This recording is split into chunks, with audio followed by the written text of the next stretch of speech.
அனைவருக்கும் வணக்கம். இன்றைக்கி என்ன மாதிரியான காணொளி அப்படின்னு பார்த்தீங்கன்னா, மீனில் வந்துட்டு நான் பொடி மாஸ் அப்படின்னு சொல்லுவாங்க, முட்டையில் பண்ணியிருப்பாங்க. அதில் வந்துட்டு நான் ஃபிஷ்ஷில் ட்ரை பண்ணலாம் அப்படின்றதுக்காக நான் வந்து இன்றைக்கி ஃபிஷ்ஷில் ட்ரை பண்ணேன். டேஸ்ட்டும் நல்லா இருந்துச்சு, செஞ்சு பாருங்கள்.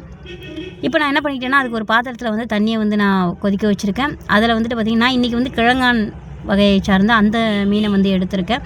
இதை வந்துட்டு கொதிக்கிற தண்ணியில் போட்டுட்டு உப்பு போட்டிருக்கேன்.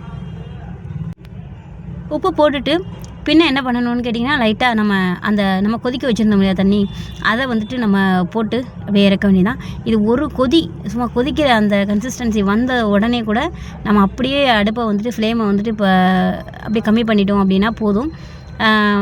பார்த்திங்கன்னா தெரியும். ஸோ அதை செக் பண்ணி பார்த்துக்கோங்க.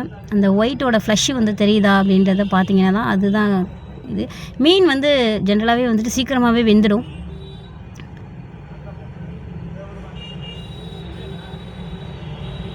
பாருங்கள், அதுக்காக நான் என்ன பொருள் எடுத்து வச்சுருக்கேன் அப்படின்னு பார்த்தீங்கன்னா, இது எல்லாமே இதில் ஆட் பண்ண போகிறேன். அதுக்கு வந்துட்டு நான் வெங்காயம், தக்காளி, பச்சை மிளகாய், இஞ்சி, கருவேப்பிலை, வெள்ளைப்பூடு.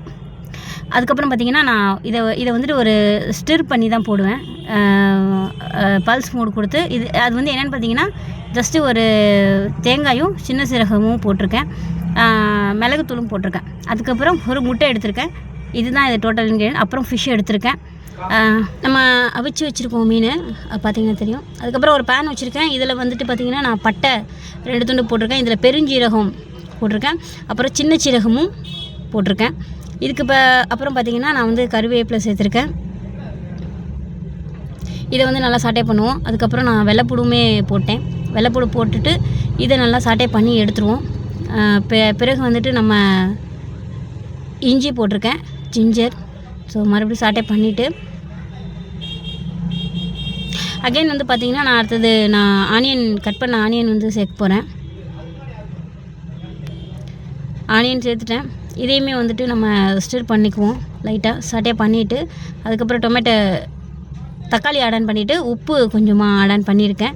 இது வந்துட்டு நான் வந்து கொஞ்சம் 10 மிளகா வந்து ஊற வச்சு அதை வந்து அரைச்சி போட்டிருக்கேன்.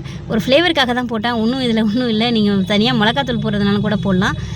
நான் ஒரு ஃப்ளேவருக்காக போட்டேன்.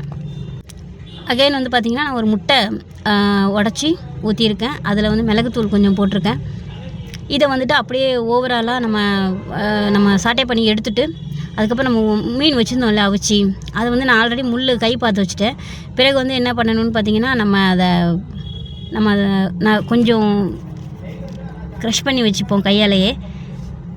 அதை வந்துட்டு நான் இதில் போட்டு சாட்டே பண்ணுறேன். ஸோ ஓவராலாக குக்கிங் முடிஞ்சிடுச்சு. இது வந்து அது கொஞ்சம் நேரம் மூடி வைக்கணும். நான் இப்போ உப்பு செக் பண்ண போகிறேன்.